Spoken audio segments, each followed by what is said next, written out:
and I was shooting some helicopter footage of the old city of Jerusalem. I just needed to get this really great shot, and we just kept getting closer and closer. And let me tell you, the Israeli Air Force does not like it when you're filming from a helicopter too close to the old city. And so they sent out a fighter plane to intimidate us a little bit and make us back away from doing it. So, but it makes a great story for the grandkids. But yeah, I was there for a moment. We weren't sure if we'd be shot down or not, but I did get the shot.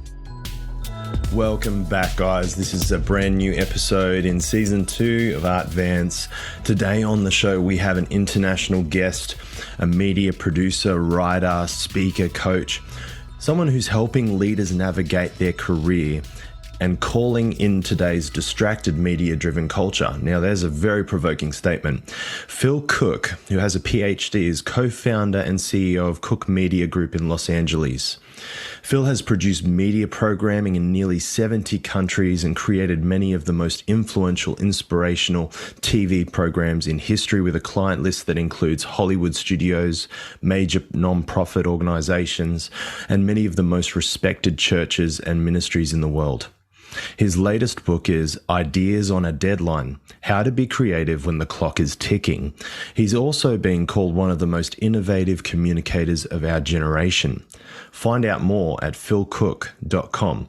So today you're going to love this episode. It's going to be full of really intelligent, creative, and innovative conversation around going after God's heart for the arts industry. So tune in and enjoy. All right, guys, welcome back to ArtVance. I'm extraordinarily excited to be with you today, and I'm also really excited about our guest who's on the show today, who's a media producer, director, has worked in Los Angeles for a long, long time, influencing the narrative around media, entertainment, projects within media and production, serving both ministry and also mainstream context, which is what this podcast is all about: equipping Christians to thrive as artists, whether it's in mainstream or faith context, and be faithful to their calling. So Phil Cooke, welcome to the show. It's so good to have you on ArtVance.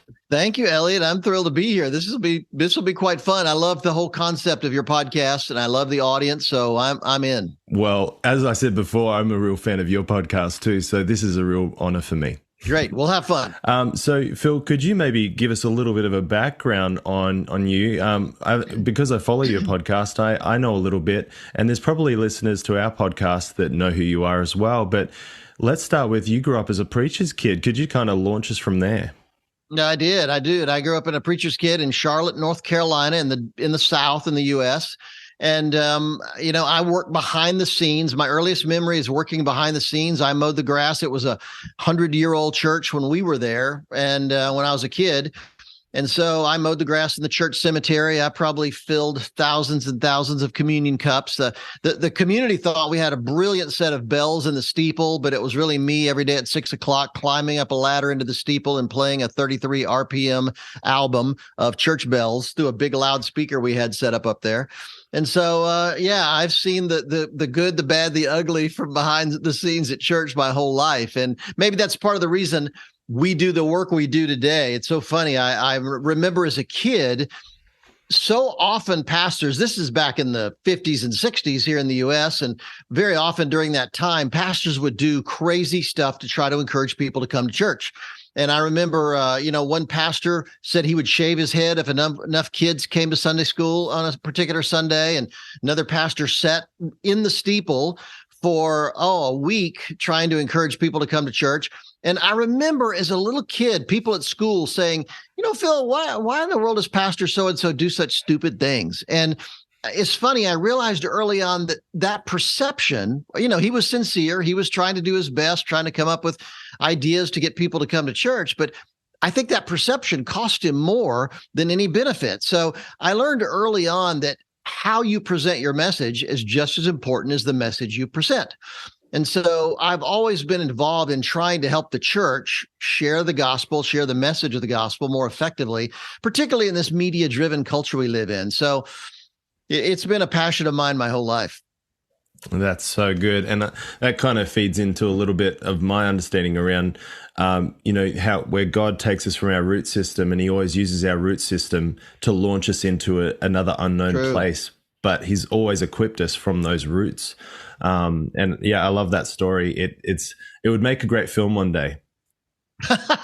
Well, your root system is really a good analogy. When I wrote my book, One Big Thing, Discovering What You Were Born to Do, one of the principles in there is, if you're trying to figure out what that one thing is you're extraordinary at, and kind of the whole concept of the book is that nobody notices people who are pretty good at a lot of things, and most of us would say we're pretty good at a bunch of stuff.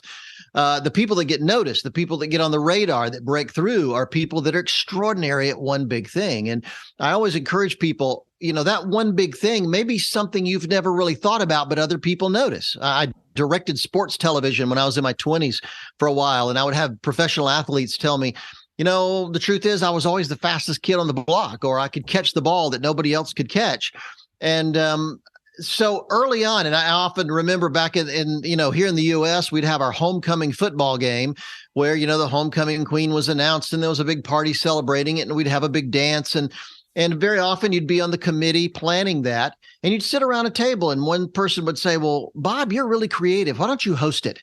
Or Susan, you come up with brilliant ideas. Why don't you come up with a theme? Or John, you're great with numbers. Why don't you, do the accounting and help us work with a budget? Other people notice things that sometimes we don't. It really does go back to our roots. Very often the thing that God can use most effectively in our life is something that really became present, became known, became evident when we were pretty young. So I always encourage people to go back. Your root system is right on. Yeah. Root system leads to the fruit system. It does. Hey, listen, when you got started in the industry, you mentioned football or sports coaching, directing, the film directing of it.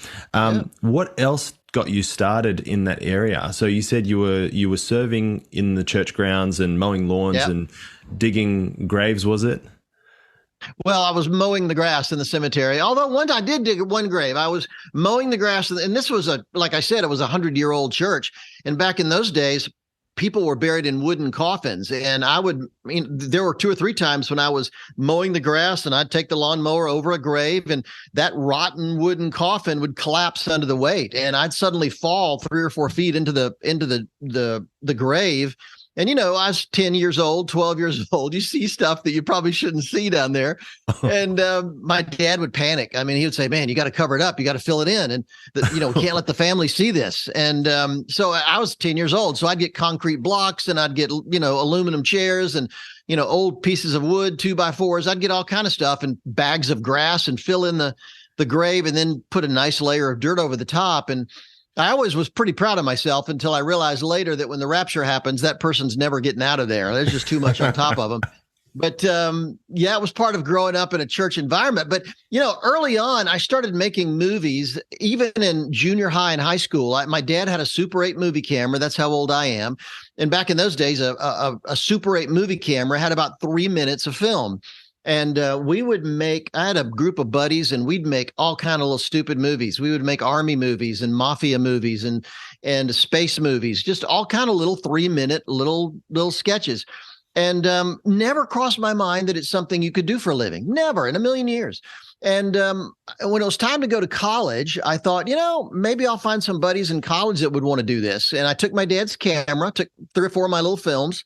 And literally the first day at school, I moved 1,000 miles away to college. And the first day in the dormitory, I'm unpacking my suitcase, and a couple of the films fell out onto the floor. And a guy across the hall, Rod Carlson, I'll never forget, came over and said, hey, I see your films here. I'm taking a film class. Would you like to learn how to edit those things? I didn't even know you could cut film back in those days. That's how ignorant I was. And we went down to the film department that very night, and he was showing me how to cut the film, and we were editing away.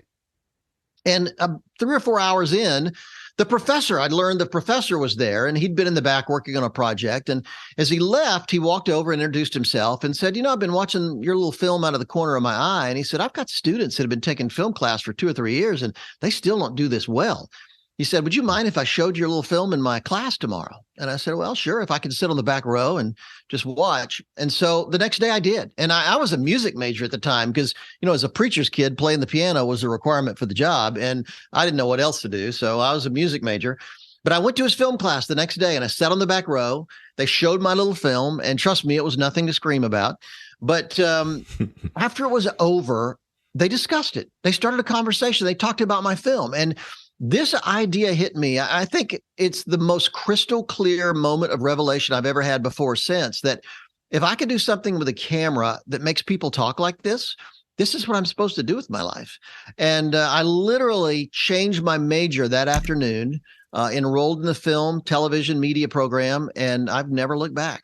And, the kind of the interesting thing about that is many years later, probably 30 years later, I tracked down the professor, and he had moved to California, and I tracked him down and met up with him and sat on his front porch with him and told him the impact he'd had on my life. That actually changed the direction of my whole life. And that was a really amazing moment. I encourage you, if you're an artist or a creative person and you're listening to this, you find that person that had a huge impact on your life and you go back, whatever it takes to find them, because I tell you, that moment together that we had was just a moment I'll never forget. And I just think it's so important to go back and let people know how you've changed their life. And so anyway, that's how I got in the business. I just started studying, changed my major, started studying, and I've never looked back. This is amazing to know that it was stories on film that started conversations, and that's what sparked in you going, this is what I should be doing. Absolutely. And speaking of stories and education, because I was in an education environment, I'm an educator and I teach film and screen acting to primary age kids and teach up to 400 of them a week. And I often say to them, listen, forget about the grades. What I want you to go away with is a passion for story and a passion for creating and understanding that God has given you a gift to create stories, and he uses stories to change people's lives. And if you go at life with that mindset and that attitude, you could change the world with a story on screen and acting on screen. And so I love that you reference that sitting on the porch 30 years later with a professor that had one moment with you that totally was the rudder in the ship that steered you into clarity. Yeah, and I could give you 1,000 examples of stories and how the impact they've had. It's funny. One of the things I discovered during a dark period of my life, I produced infomercials. Those 30-minute product commercials for TV. All kind of products you see on TV at late night, and I needed the money. And is that the one? Sorry, are those the ones with the, are you tired of doing sit-ups? And there you go. Yes, that's the one. Gotcha. Awesome. That's the one. And I've done some weird stuff. And, but one thing we learned doing those is that, you could, like, for instance, George Foreman, famous boxer here in the U.S., did a grill, his famous Miracle Grill. And he did a 30-minute program. And we discovered that George can talk about that grill until he's blue in the face. I mean, he can talk about the features. We can show how great it is and how well it works and why you need it. But it's not until we show the story of, say, a guy in Cleveland that ordered it, took it home, took it to his family reunion. And because it worked so well, he became the rock star of his family reunion. And it was, just a great time together. That's when people call and order the grill. And we discovered that it's not talking about it. It's not describing it. It's showing the story of a guy whose life was changed because of that product. That's when people think, wow, if it worked for that guy, maybe it'll work for me. And that's when they call and they order. And so whether you're selling a product, whether you're sharing your testimony as a Christian, for instance, or whether you're doing anything, telling the story about how a life was transformed because of what you do or what you believe, that has an enormous, enormous power over people's lives out there. So I cannot overestimate the impact of a story. Theology is great. I've got a Ph.D. in theology. I'm passionate about that too. But I can lecture and teach all day long. But if I show the story of a person's life that was transformed because of this stuff, that's when people respond. So you're on the right track. Sharing those kind of stories is really, really critical. Hey there, I hope you're enjoying the episode. We're going to get back to it just in a moment. I just want to tell you about our Patreon. Patreon is an opportunity for you to have access to more opportunities and content only for Patreon members. You're not only helping the podcast stay sustainable and go to another level of quality, but you're also going to have access to more content and opportunities. So head over to that using the link in the description below. Let's get back to the interview.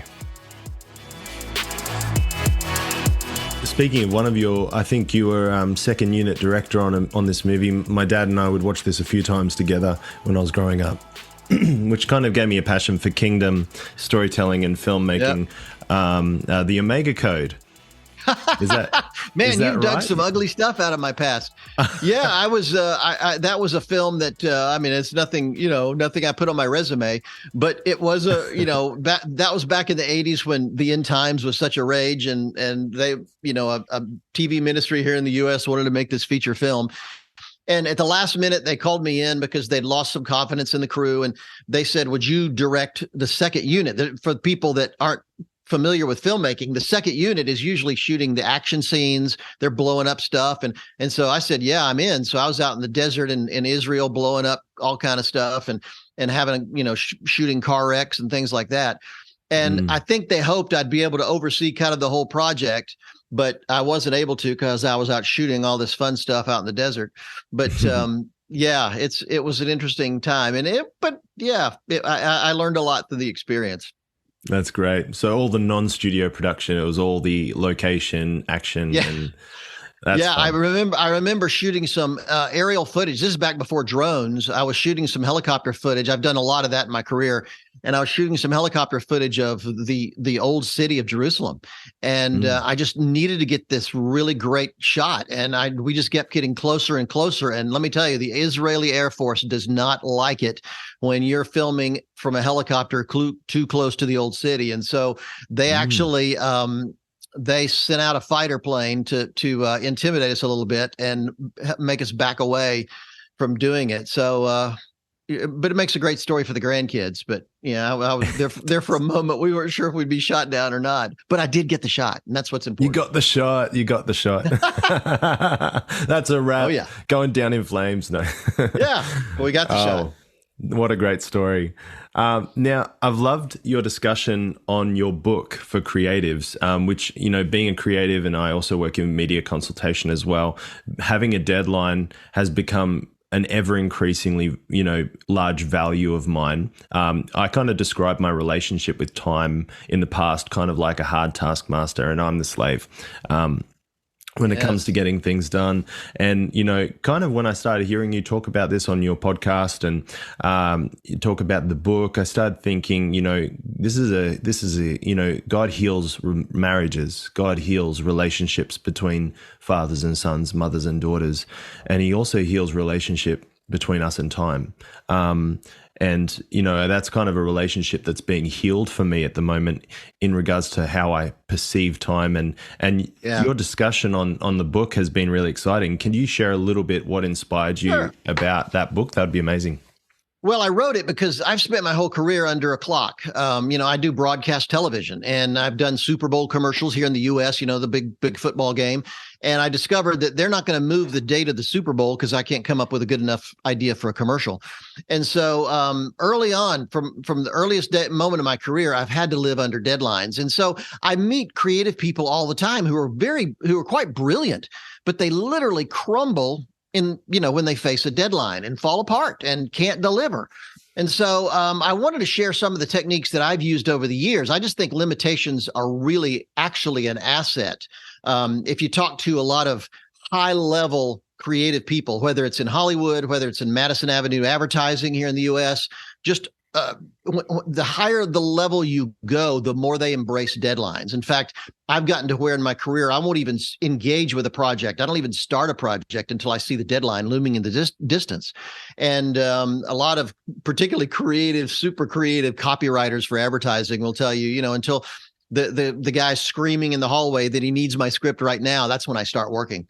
And so if you learn to embrace those deadlines, it could really make a dramatic difference in your work. And it's a total myth, by the way, Elliot, that say you have a presentation due next Tuesday, a lot of people will think, if I could have another week or two, it'd be amazing, but I can have it by Tuesday. It's just not going to be as good as it could be. Well, that's ludicrous. That's crazy. There's no reason you cannot hit the Tuesday deadline and be absolutely amazing.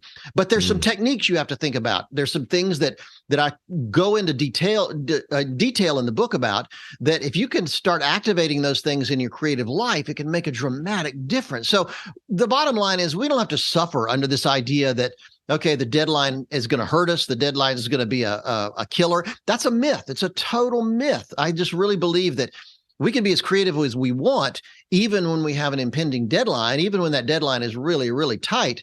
we could still do remarkable work, but it takes some effort. It takes understanding some of the principles I talk about in the book. And I used my own experience, the experience of a lot of high-level creative people here in Hollywood or in New York advertising.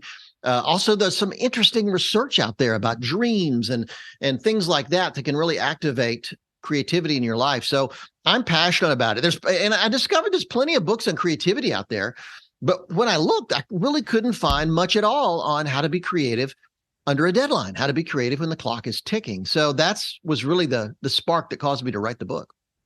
Yeah, no, it's really encouraging. And I think that's the kind of analytical side we need as creatives.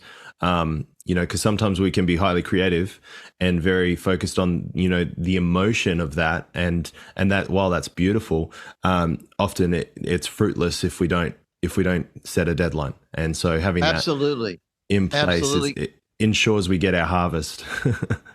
Well, it's true. And creativity for me is really solving problems. Creativity is not just writing a poem or writing a novel or writing a screenplay or producing a film. It's solving all kind of problems that we face. And for most people, those kind of problems come with a deadline. And being able to master that and embrace that and still perform really, really well at a high level, I think is absolutely critical. So I'm all for deadlines. And I wish everybody could understand the power of, when you can embrace that, it can make a huge difference for you.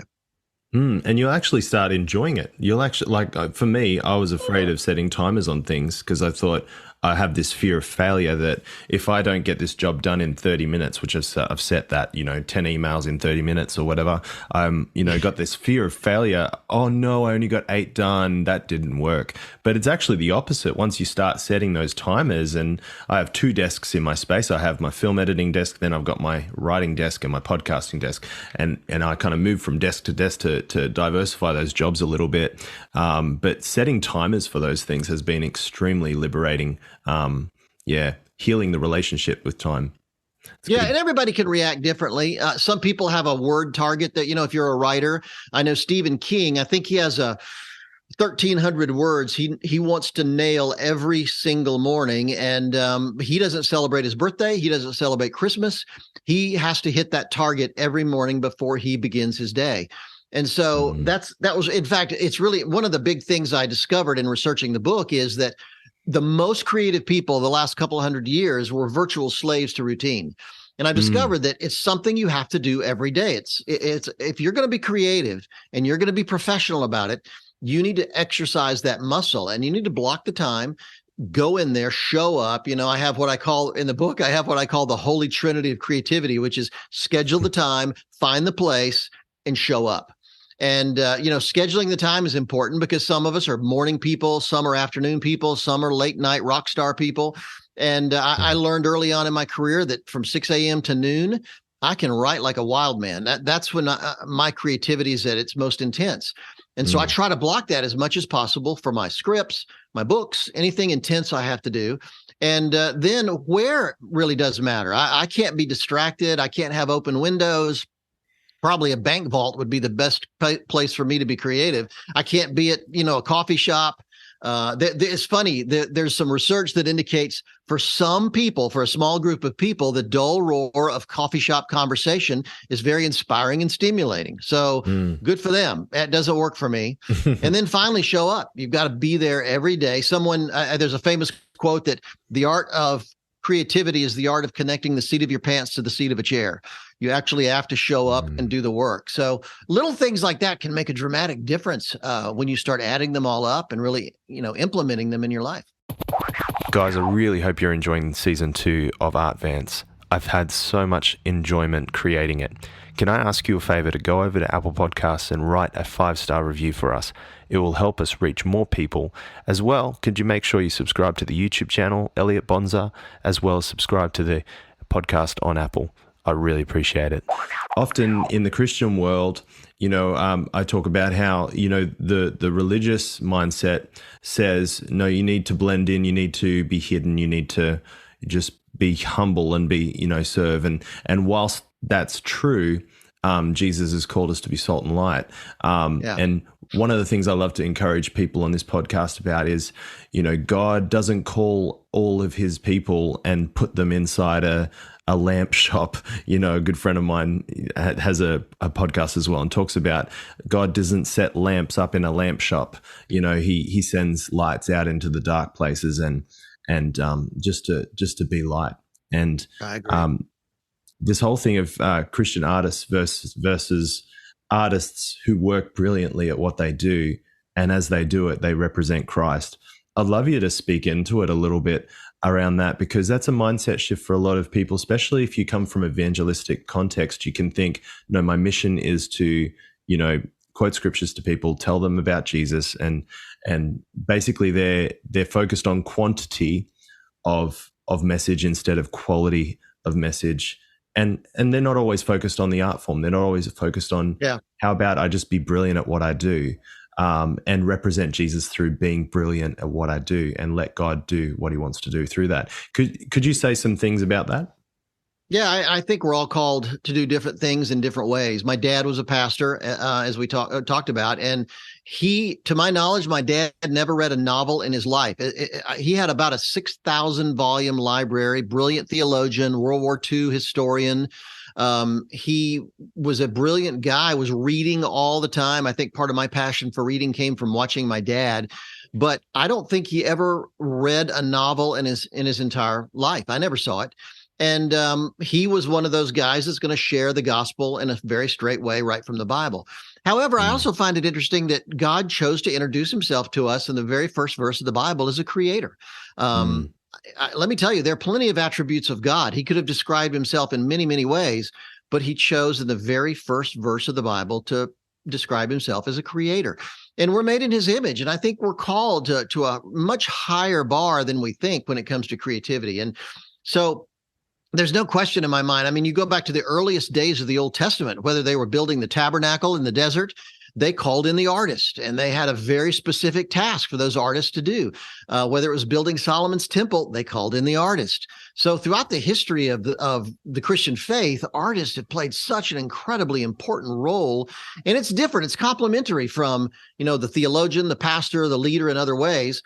And so I think it's vitally, vitally important. And whether you do that with a film camera, whether you do it with a paintbrush or a typewriter, a computer, how you express your experience with God and your journey with God, I think is absolutely critical. So I'm a big believer. I don't think I'm a terribly gifted artist, but I try to be. And I think it's so important that we use those gifts to share what God's called us to do. And I also feel, Elliot, that, if you feel God's called you to do something significant with your life, do it. Step out there. It's time to just stop wondering about it and debating about it and arguing about it.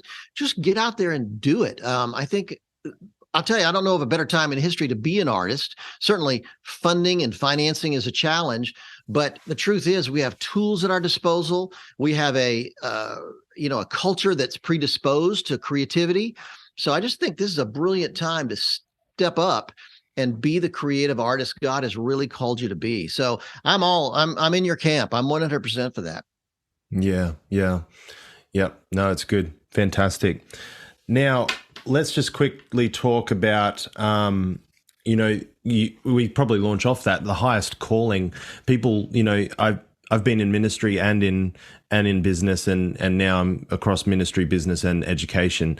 And it feels as though God's calling doesn't alternate between those. They are expressed. It's his calling on our lives is expressed in every space we go. But I'm really privileged that it's in this space of film and storytelling, and because that's the area of passion that is in my root system. And so just hanging out at the fruit system now. But sacred versus secular, what's your thoughts on that? Do you feel like there is a sacred space in terms of, having been in ministry, you grew up in the church? What do you think God's heart is regarding, having people in the church is really important, but do you see it as just as important people being in their area of industry or in their area of work? Yeah, I think both are viable alternatives. I think, for instance, I do a lot of television producing, and, in America and Australia and other countries, we have Christian television, and, many channels are Christian, designated Christian channels. And very often they're just terrible programs. Some are doing some really great work, but probably the most still are really, really terrible. However, I don't have a problem having a channel. You know, I have a satellite television in our home here in Los Angeles, and we have probably 500-600 channels. And there are home remodeling channels, there are car racing channels, there are sports channels, there are gay channels. There's every channel you can imagine. So I don't have a problem having a channel that helps Christians be better Christians. That's great. If you want to produce those programs, fantastic. Just my only criterion is be good at it. Be really good. Do compelling programs. However, I also work here in Hollywood with people who feel called to the secular film industry. One girl that used to be my assistant is now a high-level film or finance director at Walt Disney Studios. Other people I know are producing movies like Marvel movies, and they're dedicated Christians, and they feel like God's called them into that field to make a difference in that way. So I think it's time to stop making it an either or thing and start looking at it as a both and thing. I think that both have credibility, both have a calling, both are important. You may be writing books specifically to a Christian audience, helping them be better Christians. Great. I'm all for it. But I also just admire just as much people that are out there trying to slog their way through a secular culture, writing books maybe from a Christian perspective to try to interpret the gospel for that audience in a different way. I think that's really, really important. In my own work, I do a lot of speaking all over the world at conferences and events, and I'll speak to secular conferences. And I just have to, I make no bones about the fact that I'm a believer. I make no bones about that's my perspective and where I'm coming from. But at the same time, I'm tailoring that talk in a way that they're going to relate and that's going to impact them in a powerful way. So I don't use the same jargon. I don't use the same lingo. I don't use the same stories.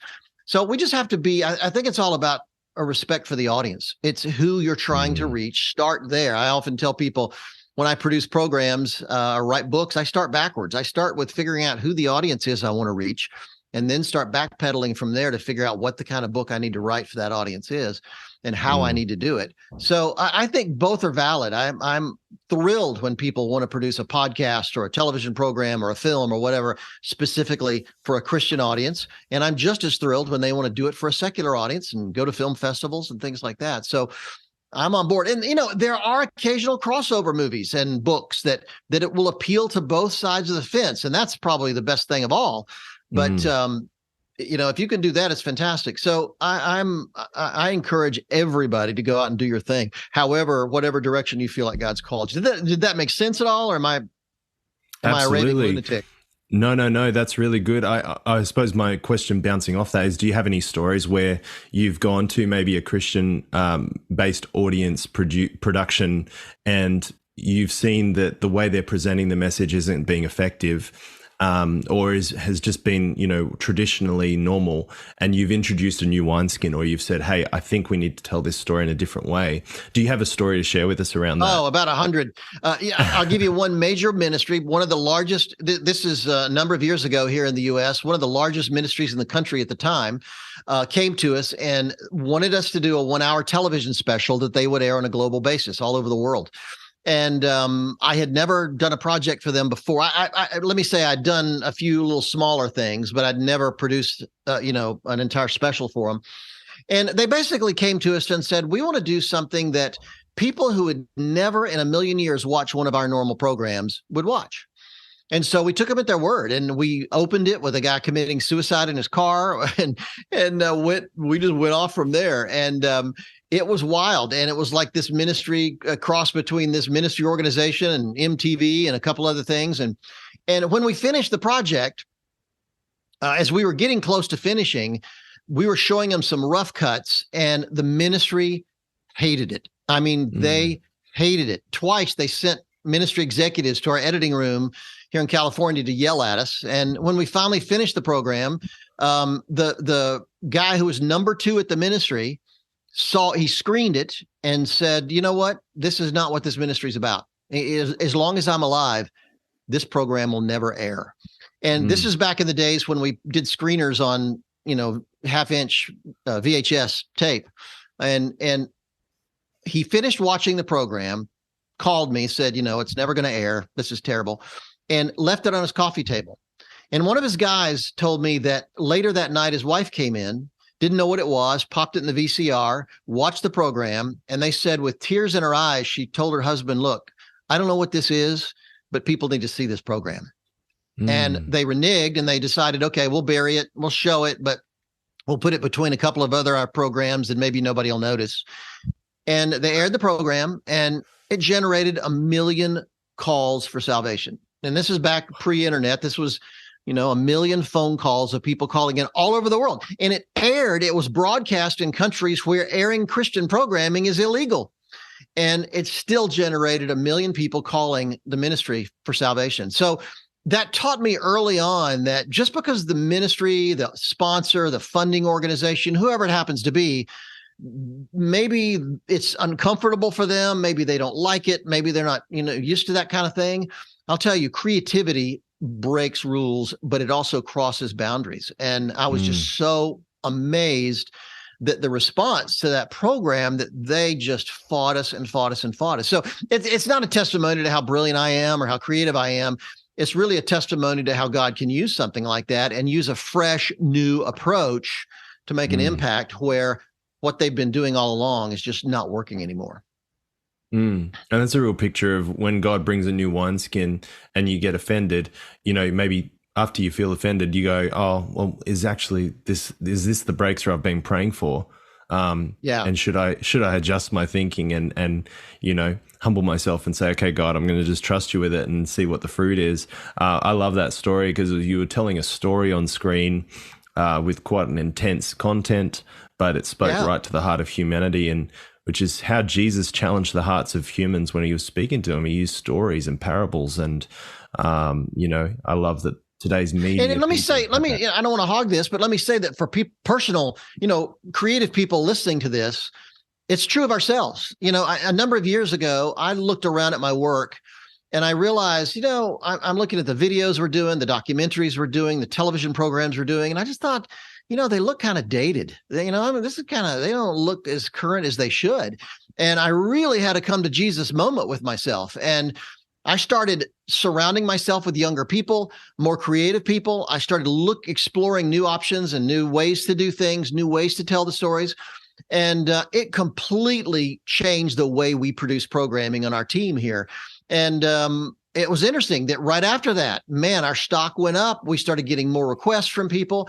And I just think that having that rethinking moment, reinventing yourself every once in a while, as creative people, it's embarrassing, it's challenging, it's difficult, but we need to take that hard look at ourselves every 3 to 5 years and think, am I still growing? Am I still doing innovative things? And be prepared if you're not, and be prepared to make the hard changes you have to make as a creative person to stay in the game, because, culture changes today more than it's ever changed in history. And we need to continue speaking that language. It doesn't mean we compromise what we believe. It doesn't mean we water down anything, but it means the way we tell the stories need to be current and contemporary if we're going to be effective. And on that, working in film, let's say someone's listening to this and thinking, well, I've always loved film and I've done, a bit of work on a camera, but, how do I take what I'm doing right now to where I want to go? What are some tips you might be able to give some young filmmakers that actually feel called to make a dent, feel called to make that story, that take dust off that script that they put aside and they just felt disqualified, didn't feel equipped? What's something that you would encourage them to do on a daily basis or on a weekly basis to go after that? I got plenty of stuff here for you, Elliot. I really think that, number one, be really good at what you do. Be really good at what you do. I think that very often we let our passion overtake our skill level. And I'm not a big believer, this is going to cause some controversy, but I'm not a big believer in passion. I get screenplays from writers that will send me a screenplay and say, Phil, I'd love for you to read it. I'm so passionate about writing. Well, it doesn't take me many pages to realize they may be passionate, but they're terrible at writing. And so, number one, be really good. I tell young filmmakers who are Christians, if they come to Hollywood, don't lead with your faith. Don't lead with your passion. Lead with your skill. I have people every year, they'll come to Hollywood and they'll meet with a producer, meet with a studio executive and say, God's called me to Hollywood to change the industry. Well, they get laughed off the lot. They get laughed out of the studio. But people that come out here that are amazing actors or amazing writers or amazing DPs or amazing directors, let me tell you, that gets people's attention. And once you win that trust because of your skill level, they'll listen to whatever you have to say.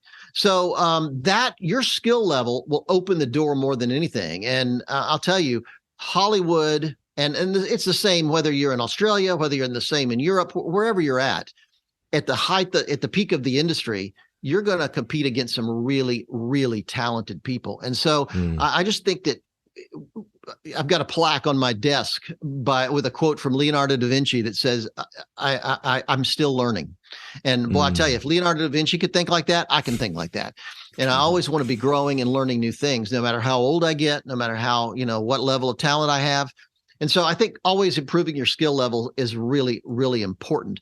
The other thing I would say is, always be networking, always be meeting people. Networking isn't just about trying to pitch yourself to people. It's about making relationships. I'll tell you, I know so many people in the industry today simply because over the years I've taken the time to meet them. I've gone to meetings, I've gone to conferences, I've gone to events, I've developed relationships with people. And I'll tell you, that makes such a dramatic difference. The truth is, people want to work with people they know. And so I don't care how great you are. If you don't know anybody or have any relationships, you're not going to get very far. So number one, be good at what you do. Number two, start meeting people, develop relationships with people. I think that's really incredibly, incredibly important. So really practical things like that can make such a dramatic difference. And the last thing I would say is don't wait. Don't wait. I just talked to a friend of mine, Butch Hartman, who is he's been an animator at Nickelodeon, the big cartoon kids network here in Hollywood for years and years and years. And he just launched his own company. And when he launched his company 4 years ago, he self-funded 4 pilot episodes of an animated series he wanted to do. And he did it because he knew there's a lot of people with ideas out there, but people with something to show for it, that's going to put them in the front of the line. And sure enough, that's what got him funded to launch his company. So I'll tell you, we live in this day and age where we carry a television studio in our pocket. If you've got an iPhone or an Android phone in your pocket, let me tell you, when I started my career in Hollywood, I was shooting prime time television specials on cameras that cost $250,000, and they still didn't deliver as good an image as my iPhone does today. So there are feature films in the US here. There's a festival, a film festival for films shot on iPhones. So there's really nothing holding you back. Stop saying, if I can just meet the right producer, if I can just meet the right studio, if I can meet the right book publisher, I could do it. Let me tell you, start today. Get it moving. Have something that you can show people and share with people, because that gets people more excited about what your vision really is. Yeah. So refine your skill, focus on building that gift. When passion tapers off, make sure you have goals to drive you so that if your passion dies, you've got goals there to drive you towards getting better at your gift, and then go from there to networking people, have a portfolio ready to show people if they ask for it. Don't presume to think, I love what you said there, Phil, about when you go into an industry, especially in the arts or entertainment or film, don't lead with your faith, lead with your skill. I think that just shatters a whole lot of religious boxes where, sometimes, I've been called, so I'm going to go and I'm going to change that mountain. And like you said, just get laughed out of town. But if you go with the heart like Paul and talk with skill, like on, Mars Hill, you enter down to their level, you actually know your stuff and you contribute value, you give value to people. And God honors that. I think God honors it. I have a friend here in Hollywood who directs cop shows, episodic dramas, cop shows. And he told me, he's a Christian. And he said, I don't make a big deal about being a Christian. I don't hand out tracts on the set. I don't talk to people about my faith.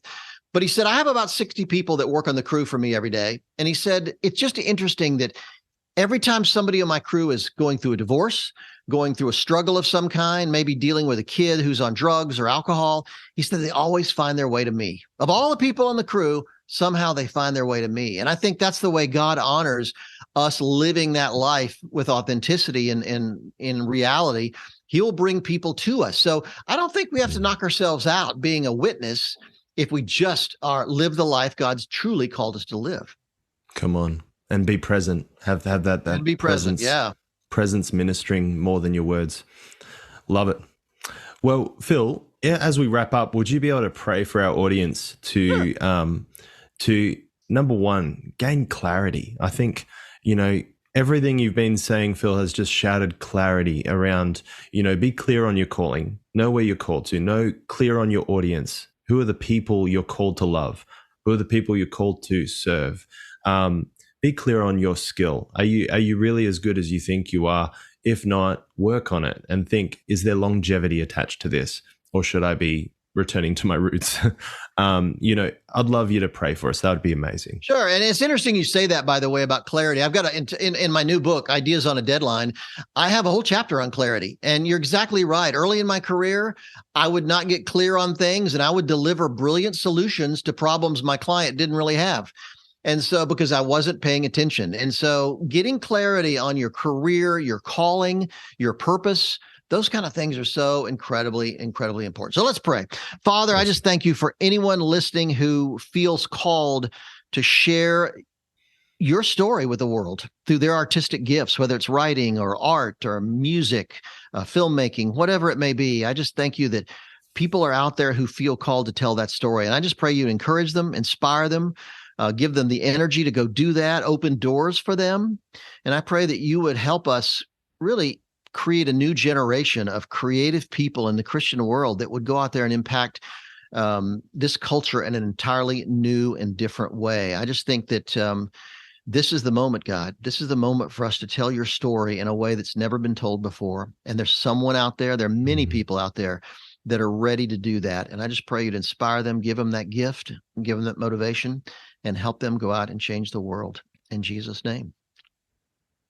Amen. So good. Well, guys, you've been listening to Phil Cooke, who's a media consultant, director, storyteller, filmmaker, head of Cooke Media Group, CEO of Cooke Media Group. And Phil, it's been so good to have you on here. How can people get a hold of you? Sure. Phil Cooke is my website, my blog, PhilCooke. I'm Cooke with an E on the end. And my blog is there. You can go to my podcast from there, see my books from there. That's kind of the center of my universe. And we also do something interesting, Elliot. We launched a nonprofit a few years ago called the Influence Lab. And our goal there is to help really mentor Christians around the world to use media more effectively. I'm always getting requests from people in India, Asia, Russia, the Ukraine, Africa, South America, all over. Really Bible-believing Christians that want to know, okay, how can I use social media more effectively to share my faith? How do we do short films? How do we do these kind of things? And so we launched the Influence Lab to help raise money to help fund teaching and training sessions for people just like that. We have a division of it called Influence Women, led by my wife, Kathleen, that is mentoring Christian women in the entertainment industry. And they have a chapter here in Hollywood, one in Atlanta, one in Nashville, and they're opening one in Orange County here in California. And so maybe we need to set up one in Australia. Who knows? That'd be fantastic. But I really appreciate you asking. And you could start at Phil Cooke and you can go everywhere from there. Yeah, explore the web. One thing I didn't ask you is any trips out to Australia on the cards for you? I don't have anything scheduled right now. I'm going to be in Bangkok in January. I've had a request to do a kind of a small session with 15 media leaders throughout Asia are going to be meeting in Bangkok to spend 2 days with me. And I'm going to Cape Town in March to do some teaching there. But I don't have anything in Australia on the schedule. I want to. I'll tell you, I could live in Australia so easily, except, you know what? There are too many ways to die in Australia. Let me tell you something. Great white sharks, box spiders. Let me tell you. But I love Australia and I love Australians, and I can't wait to get back there because I think it's the most fun place I've ever been. So yeah, we'll schedule something. If somebody's listening to this, feel free to let me know. We'll schedule something. That'd be awesome. Well, Phil, it's been such a privilege to have you on ArtVance. Thank you for being on today and adding so much value to this whole narrative around artists who are empowered by the Spirit of God to go and be excellent at what they do and represent Jesus in that space of arts and entertainment. So thank you so much again. Thank you, Elliot. Awesome, guys. Well, we'll see you on the next episode of ArtVance. Thanks for tuning in and continue to shine bright. Continue to steward your gift. Be someone who doesn't bury their talent, but goes and multiplies it for the service of the King and loving people that you're called to love. All right, guys, see you soon. This episode of ArtVance has been sponsored by Audio Sugar. Thanks again for providing amazing stock music to help grow the sound of this podcast. See you next time.